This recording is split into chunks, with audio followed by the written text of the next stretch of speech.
നാട്ടുകാരുടെ ഭാഗത്തുനിന്ന് വലിയ എതിർപ്പാണ്. കാരണം ഈ ജനവാസ മേഖലയിൽ വളരെ നാളുകളായി തന്നെ ആനയുടെ ശല്യം അനുഭവപ്പെടുന്നു.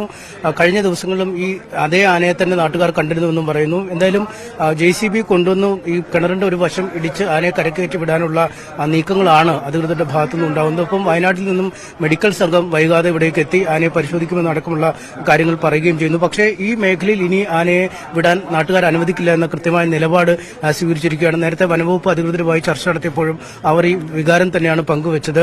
എന്തായാലും നമുക്കിപ്പോൾ നാട്ടുകാരും ഈ സ്ഥലത്തെ വൈദികരൊക്കെ അടക്കമുണ്ട്. എന്താണ് ഫാദർ ഈ അവസാനമായി വനംവകുപ്പ് പറയുന്നത്? ഈ വെറ്റിലപ്പാറ പ്രദേശത്തെ ഈ ഒരു അവസ്ഥ എന്ന് പറഞ്ഞാൽ ഇന്നലെ ആരംഭിച്ചതല്ല. ഇത് 5-8 മാസമായിട്ട് ഈ പ്രദേശത്തെ ജനം അനുഭവിച്ചുകൊണ്ടിരിക്കുന്ന ഒരു ദുരിതമാണ്. ഇതിന്റെ പേരിൽ എത്രയോ പ്രക്ഷോഭങ്ങൾ ഈ പ്രദേശത്തുള്ള ജനങ്ങൾ ഒരുമിച്ചുകൂടി ഫോറസ്റ്റ് ഓഫീസിന് മുന്നിൽ ധർണയായിട്ടും പിക്കറ്റിംഗ് ആയിട്ടും ഒക്കെ സംഘടിപ്പിച്ചതുമാണ്. ഇത് ഇന്നലെയും ഇതിനു മുൻപുള്ള ഈ ദിവസങ്ങളിലും ഒക്കെ കടുത്തമായ ഈ കൃഷിഭൂമി വലിയ തോതിൽ നാശനഷ്ടം ഉണ്ടാക്കിക്കൊണ്ടാണ് നീങ്ങിക്കൊണ്ടിരിക്കുന്നത്. ഈ പ്രദേശത്തുള്ള ജനങ്ങൾ ഇത്രയും വികാരപരവശരാകുന്നുണ്ടെങ്കിൽ അതിന് കാരണം അവരുടെ കൃഷിയിടങ്ങൾ അതുപോലെ നശിപ്പിക്കപ്പെട്ടിട്ടുണ്ട്. ഏക്കർ കണക്കിന് റബ്ബർ തോട്ടങ്ങളാണ് ഇവിടെ ഈ ആന കൂട്ടത്തോടുകൂടി ഇറങ്ങിയിട്ട് നശിപ്പിച്ചിട്ടുള്ളത്. ഇതിപ്പോ ഒരു ഒറ്റയാനാണ്, ഇതിലൊരു കൊമ്പനാനയാണ് ഇതിലിപ്പോ വന്ന് ഇന്നലെ രാത്രി ഒരു 1:30 ഇവിടെ വന്ന് ചാടിയിട്ടുള്ളത്. അപ്പൊ ഇവിടുത്തെ ജനവിഭാഗത്തിന്റെ ഒരു പൊതുവികാരം എന്ന് പറയുന്നത് ഇതിനെ വെടിവെച്ച് കൊല്ലണമെന്ന് ഞങ്ങൾ ആരും ആവശ്യപ്പെടുന്നില്ല. പക്ഷെ ഇതിനെ ഇവിടെ നിന്നും കംപ്ലീറ്റ് മാറ്റണം. ഇതിനെ ഇവിടെ നിന്നും കയറ്റി ഇങ്ങോട്ട് ഈ ഫോറസ്റ്റിലോട്ടോ ഈ ഭാഗത്തോ വിടുക എന്നുള്ളതല്ല. ഇതിനെ ഈ ഭാഗത്ത് ഇത് ജനവാസ നിബിഡമാണ്. ഞാൻ നിൽക്കുന്ന വീടിൽ നിന്നും ഒരു 25 മീറ്ററിനപ്പുറത്താണ് ഇത് വീണിരിക്കുന്നത്. ഈ ചുറ്റുപാട് മുഴുവനും വീടുകളാണ്. നിങ്ങൾക്ക് ഈ ക്യാമറയൊന്ന് ഓടിച്ചു കഴിഞ്ഞാൽ ഇവിടെ നിന്ന് തന്നെ നോക്കിക്കഴിഞ്ഞാൽ 6-7 വീടുകൾ കാണാൻ പറ്റും. അപ്പൊ ഈ ചുറ്റുപാട് മുഴുവനും വീട് നിറഞ്ഞിരിക്കുന്ന ഒരു ഇടത്തില് ഒരു കിണറിലാണ്, അതും കുടിവെള്ള സ്രോതസ്സാണ് കിണർ. കുടിവെള്ള സ്രോതസ്സായ ഒരു കിണറ്റിലാണ് ഈ സാധനം പോയി വീണിരിക്കുന്നത്. ആ വീട്ടുകാരനുഭവിക്കുന്ന ഒരു ദുരിതമുണ്ട്. അതുപോലെ തന്നെ ഈ പ്രദേശത്തെ ജനം ഈ കൃഷിയെ ഡിപ്പെൻഡ് ചെയ്ത് നിൽക്കുന്ന ആളുകളാണ്. 95% ഈ പ്രദേശത്ത് വസിക്കുന്നവർ കൃഷി കേന്ദ്രീകൃതമായിട്ട് ജീവിതം നയിക്കുന്നവരാണ്. അപ്പൊ അവരുടെ ജീവനോപാധിയാണ് നഷ്ടപ്പെട്ടുകൊണ്ടിരിക്കുന്നത്. അപ്പോൾ സ്വാഭാവികമായിട്ടും അവർ വികാരം കാണിക്കുന്നുള്ളത് സ്വാഭാവികമാണ്. അപ്പോൾ അതിന്റെ ഒരു ശാശ്വതമായ പരിഹാരം എന്ന് പറയുന്നത് ഇവരോടൊക്കെ ഞങ്ങൾ സംസാരിച്ച് ആവശ്യപ്പെടുന്നത് ഇതിനെ ഇവിടെ നിന്ന് മാറ്റുക എന്നുള്ള ഒരു ഉറച്ച തീരുമാനത്തിലേക്ക് ഗവൺമെന്റ് തലത്തിൽ അല്ലെങ്കിൽ ഫോറസ്റ്റ് ഡിപ്പാർട്ട്മെന്റ് തലത്തിൽ എടുത്ത് ഇവിടെ നിന്ന് മാറ്റുക എന്നുള്ളെങ്കിൽ ഇവിടെയുള്ള ജനം ഇതിനോട് പൂർണ്ണമായിട്ട് സഹകരിക്കും. അത് നേരത്തെ ഇവരോട് പറഞ്ഞിട്ടുള്ളതാണ്. ഇവിടെ നിന്ന് കംപ്ലീറ്റ് ആളുകളെ മാറ്റിത്തരാം, പക്ഷേ ഇതിനെ ഇവിടെ നിന്നും കൊണ്ടുപോകും എന്നുള്ളൊരു ഉറപ്പ് ഈ DFOയും അതുപോലെ തന്നെ DYSP ഇവരൊക്കെ ഇവിടെയുണ്ട്. ഇവര് കൃത്യമായിട്ടും ഈ ജനങ്ങൾക്ക് മുമ്പിൽ പങ്കുവെച്ചു കൊടുത്തു കഴിഞ്ഞാൽ ഈ പ്രദേശത്തെ ജനം മുഴുവനും മാറി നിൽക്കും. കാരണം ഇതിനോട് സഹകരിക്കാൻ ഇവർക്ക് ആർക്കും ഒരു മടിയില്ല. പക്ഷെ ഇങ്ങനെയൊരു തീരുമാനം അതിൽ ആത്യന്തികമായിട്ട് വരണം.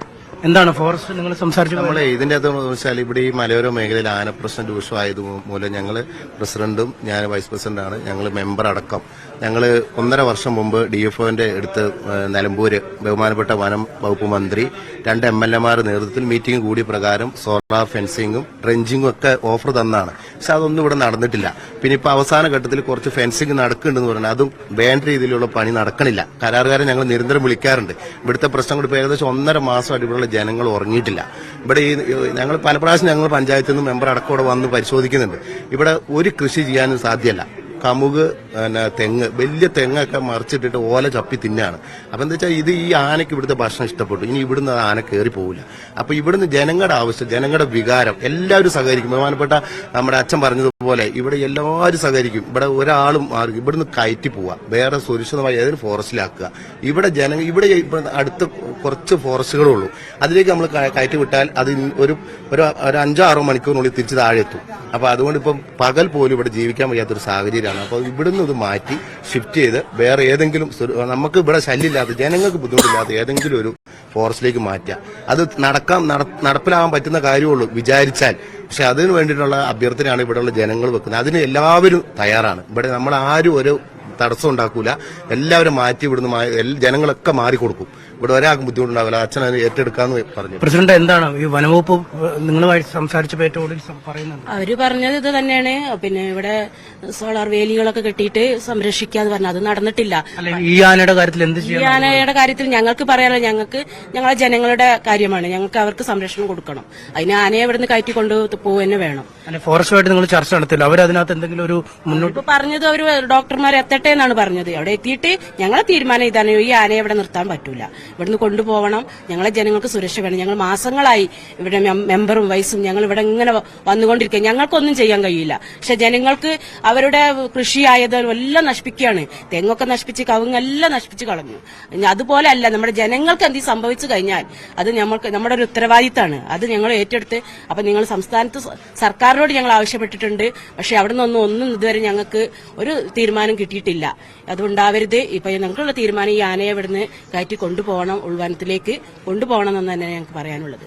ഈ പഞ്ചായത്ത് പ്രതിനിധികളും പഞ്ചായത്ത് പ്രസിഡന്റ് അടക്കമുള്ളവരും ജനപ്രതിനിധികളും ഒക്കെ ആവശ്യപ്പെടുന്നത് ആനയെ ഇവിടെ നിന്ന് നീക്കം ചെയ്യണമെന്ന ഒരു ആവശ്യം തന്നെയാണ്. കാട്ടിലേക്ക് കയറ്റിവിട്ടാൽ വീണ്ടും ശരവേഗത്തിൽ താഴേക്ക് എത്തുന്ന ഒരു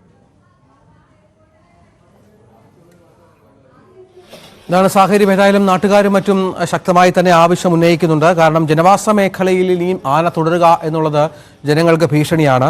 അതിനെ മയക്കുവെടി വെക്കുക, മറ്റ് ഉൾക്കാട്ടിലേക്കോ മറ്റോ കയറ്റിവിടുക എന്നുള്ളതാണ് നാട്ടുകാർ തന്നെ മുന്നോട്ട് വെക്കുന്നത്. അനീഷ്, എന്താണ് ഈ വനം വകുപ്പിന്റെ ഒരു പ്ലാൻ ഉണ്ടാവുമല്ലോ സ്വാഭാവികമായി. ഇതിനെ പുറത്ത് ഒക്കെ കൊണ്ടുവരുന്നതിനും മറ്റും അതിന് JCB, ക്രെയിൻ പോലുള്ള സംവിധാനങ്ങളൊക്കെ വേണ്ടിവരും. വലിയ ശ്രമകരമായ ദൗത്യമാണ്. അത്യാവശ്യം ആഴമുള്ള ഒരു കിണർ കൂടിയാണല്ലോ. അതുകൊണ്ട് നടപടിക്രമങ്ങൾ ഇനിയും നീളുമെന്ന കാര്യത്തിൽ യാതൊരു സംശയവുമില്ല. ആന ഇപ്പോഴും ആ കുളത്തിൽ തന്നെ അല്ലെങ്കിൽ ആ കിണറ്റിൽ തന്നെ നിൽക്കുന്നു. ചില സമയങ്ങളിൽ അകത്തേക്ക് താഴ്ന്നിറങ്ങും, വെള്ളത്തിൽ കളിക്കുകയും ഒച്ചവെക്കുകയും ഒക്കെ ചെയ്യുന്നു. മറ്റു സമയങ്ങളിൽ പൂർണ്ണമായും ശാന്തനായി ആ കിണറ്റിനുള്ളിൽ നിൽക്കുന്ന കാഴ്ചയാണ് ഇപ്പോൾ നമുക്ക് ഇവിടെ നിന്നും നൽകാൻ കഴിയുന്നത്. രഞ്ജിത്ത്, അതാണ് സാഹചര്യം. ഏതായാലും അനീഷ്, ഈ വനം വകുപ്പിന്റെ അനീഷിലേക്ക് വരാം. വനം വകുപ്പിന്റെ ചില ശ്രമങ്ങൾ കൂടി അവിടെ ഉണ്ടാകുന്നുണ്ട് എന്നുള്ള ഏറ്റവും പ്രധാനപ്പെട്ട ഒന്നാണ്. നമുക്കറിയാം, ദൃശ്യങ്ങൾ കാണുന്ന പോലെ അത്യാവശ്യം ആഴമുള്ള ഒരു കിണറാണ്. അവിടേക്കാണ് ഈ ആന വീണിരിക്കുന്നത്. ഇതിനെ പുറത്തേക്ക് എത്തിക്കുക എന്നുള്ളത് വളരെ ശ്രമകരമായ ഒരു പണിയാണ്, സംശയമില്ലാത്ത കാര്യമാണ്. അതിന് ഒരുപാട് സാങ്കേതികമായ സംവിധാനങ്ങൾ വേണ്ടിവരും. കിണറിൻ്റെ ആഴം കണക്കാക്കി ഇതിനെ പുറത്തേക്ക്, വലിയ ജീവിയാണ് ആന. നേരത്തെ കരടിയും മറ്റും ഞാൻ നേരത്തെ പറഞ്ഞതുപോലെ ഇത്തരത്തിൽ കിണറ്റിൽ വീണ് അതിനെ പുറത്തേക്കാനുള്ള ശ്രമങ്ങളൊക്കെ പരാജയപ്പെട്ട പശ്ചാത്തലം കൂടി നമുക്ക് മുന്നിലുണ്ട്. ആകെ ഒരു പോംവഴി എന്ന് പറയുന്നത് ഈ ആനയെ മയക്കുവെടി വെച്ച് അതിനുശേഷം അതിനെ വടം വല്ലവും കെട്ടി മുകളിലേക്ക് കൊണ്ടുവരിക, ഉയർത്തുക എന്നുള്ളതാണ് ഒരു പോംവഴി. അതെങ്ങനെയാണെന്ന് കാത്തിരുന്ന് കാണേണ്ടി വരും. എന്തായാലും വനവകുപ്പിന്റെ ഒരു വലിയ ശ്രമം ഇതുമായി ബന്ധപ്പെട്ട് നടക്കുന്നുണ്ട് എന്ന കാര്യത്തിൽ യാതൊരു സംശയവുമില്ല. സനീഷ് കുമാർ അവിടെ തുടർന്നുമുണ്ട്. നമുക്ക് ദൃശ്യങ്ങളിൽ കാണുന്നത് പോലെ ഇപ്പോഴും വനവകുപ്പിന്റെ എല്ലാ സംവിധാനങ്ങളും അവിടെ ഒരുക്കിയിട്ടുണ്ട്. നാട്ടുകാരുടെ വലിയൊരു പ്രതിഷേധം അവിടെ ഉണ്ട് എന്നുള്ളതാണ് ഏറ്റവും പ്രധാനപ്പെട്ട കാര്യം. നമുക്ക് ആ നാട്ടുകാരുടെ വാക്കുകളിലേക്ക് ഒന്ന് പോകാം വളരെ പെട്ടെന്ന്. ഇത് മാസങ്ങളായിട്ട് ഇവിടെയുള്ള സാധനമാണ്. ഇത് കൃഷിയുടെ മാത്രം നശിപ്പിക്കുന്ന സാധനം, അല്ലാതെ ഇത് വേറെ ഉള്ള കൂട്ടത്തിൽപ്പെട്ട സാധനമല്ല. ഇത് ഒറ്റയാനാണ്, ചുള്ളിക്കൊമ്പൻ എന്ന് പറയുന്ന സാധനമാണിത്. ഇതിലെ ഇങ്ങനെ കിടന്ന് വട്ടം കറങ്ങുക, കൃഷിയിടത്തിൽ നിന്ന് പോവില്ല. മിനിഞ്ഞാന്ന് രാത്രി ഞങ്ങൾ ഇതിനെ ഓടിച്ച് ഫോറസ്റ്റിൽ കയറ്റിയതാണ്.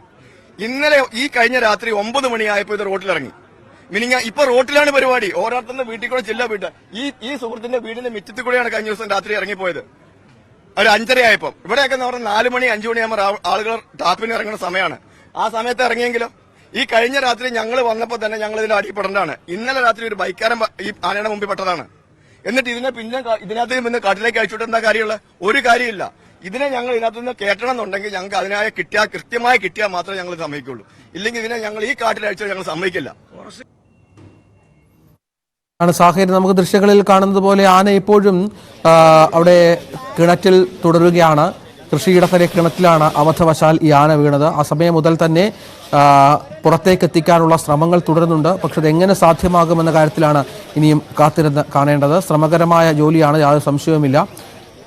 ഏറെ ശ്രമകരമായ ഒരു പണിയാണ് എന്ന കാര്യത്തിൽ സംശയമില്ല. അത് എങ്ങനെ പൂർത്തീകരിക്കും എന്നുള്ളതാണ് ഞാൻ കാത്തിരുന്ന് കാണേണ്ടത്. ആരോഗ്യ പ്രശ്നങ്ങളൊക്കെ ഉണ്ടാകും സ്വാഭാവികമായും ആനയ്ക്ക്. ദീർഘനേരമായി അത് കിണറ്റിനുള്ളിൽ തുടരുന്ന ഒരു സാഹചര്യം കൂടി ഇതിനോട് ചേർത്ത് വെക്കേണ്ടി വരും. അങ്ങനെ വളരെ പ്രധാനപ്പെട്ട കാര്യങ്ങൾ വനംവകുപ്പിന്റെ ഭാഗത്തുണ്ടായാൽ മാത്രമേ ആനയെ പുറത്തെത്തിക്കാൻ സാധിക്കുകയുള്ളൂ. ആദ്യം മയക്കുവെടി വെക്കുക എന്നുള്ള ഒരു ഓപ്ഷൻ, അതിനുള്ള ശ്രമങ്ങൾ തുടരുന്നുണ്ട് എന്ന് വേണം ഈ ഘട്ടത്തിൽ മനസ്സിലാക്കാൻ. നാട്ടുകാരുടെ വലിയ പ്രതിഷേധമുണ്ട്. സ്ഥിരമായി ഈ ആനയുടെ ശല്യമുള്ള ഒരു മേഖലയാണ് ഇവിടം. ഒരുപക്ഷെ ഈ ആന പുറത്ത് അങ്ങനെ വയ്ക്കാതെ കൊണ്ടുവരുന്നതിൻ്റെയൊക്കെയുള്ള സങ്കീർണതകളൊക്കെ അവർ ചൂണ്ടിക്കാണിക്കും. ക്കുന്ന പശ്ചാത്തലം കൂടിയുണ്ട്. നമുക്ക് ദൃശ്യങ്ങൾ കാണുന്ന പോലെ ആനയ്ക്ക് കാര്യമായി പരിക്കേറ്റിട്ടുണ്ട്. തുമ്പിക്കൈയിലുമൊക്കെ കാര്യമായ രക്തത്തിന്റെ അംശവും മറ്റും കാണുന്നുണ്ട്. ആരോഗ്യസ്ഥിതി ഓരോ നിമിഷവും മോശമായി വരുന്ന പശ്ചാത്തലം കൂടി ഇതിനോട് ചേർത്ത് വെക്കണം. ഏതായാലും ഓരോ നിമിഷവും കാര്യങ്ങൾ വിലയിരുത്തുന്നുണ്ട് വനംവകുപ്പ്, പരമാവധി ശ്രമങ്ങൾ നടത്തുന്നുണ്ട്. അതിലൊക്കെ നിർണായകമായ തീരുമാനങ്ങൾ ഉണ്ടാകേണ്ടതുണ്ട്.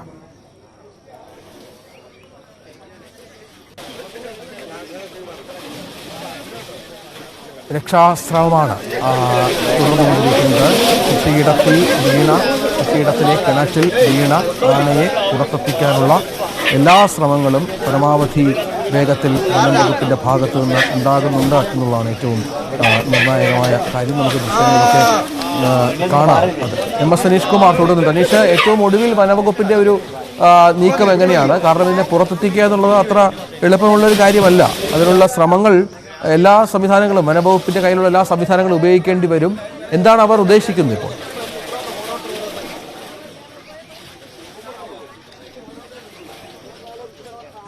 രഞ്ജിത്ത്, ഏറെ ശ്രമകരമായ ഒരു ദൌത്യം തന്നെയാണ് ഇതെന്ന് പറയേണ്ടി വരും. കാരണം ഇതൊരു ജനവാസ മേഖലയാണ്. നമുക്കിപ്പോൾ ദൃശ്യങ്ങളിൽ നിന്ന് കാണാം, ഈ ഞാൻ നിൽക്കുന്ന ഭാഗം ഒരു വീടാണ്, അതിന്റെ തൊട്ട് എതിർവശത്തെ വീടാണ്. ഇതൊരു പൊതു വഴി കടന്നു പോകുന്ന ഇടമാണ്. ഈ വീടുകളോട് ചേർന്ന ഇടങ്ങളൊക്കെ ഇതെല്ലാം ജനവാസ മേഖലകളാണ്. ഇത്തരത്തിലുള്ള ഒരു ജനവാസ മേഖലയിൽ നിന്നും ആളുകൾ തിങ്ങിക്കൂടി നിൽക്കുന്ന സ്ഥലം നമുക്ക് കാണാം. അവിടെ നിന്നും ഉള്ളിലേക്കുള്ള ഒരു സ്ഥലത്താണ് ഈ ജാതിത്തോട്ടം, ഈ ആനയുള്ള ജാതിത്തോട്ടം സ്ഥിതി ചെയ്യുന്നത്. അതിന് സമീപത്ത് തന്നെ, ഈ ജാതിത്തോട്ടത്തിന്റെ സമീപത്ത് തന്നെയാണ് ഈ തോട്ടം ഉടമയുടെ വീട് നിൽക്കുന്ന സ്ഥലവും. ആളുകളൊക്കെ ഇവിടെ തിങ്ങിക്കൂടി നിൽക്കുന്നത് നമുക്ക് കാണാം.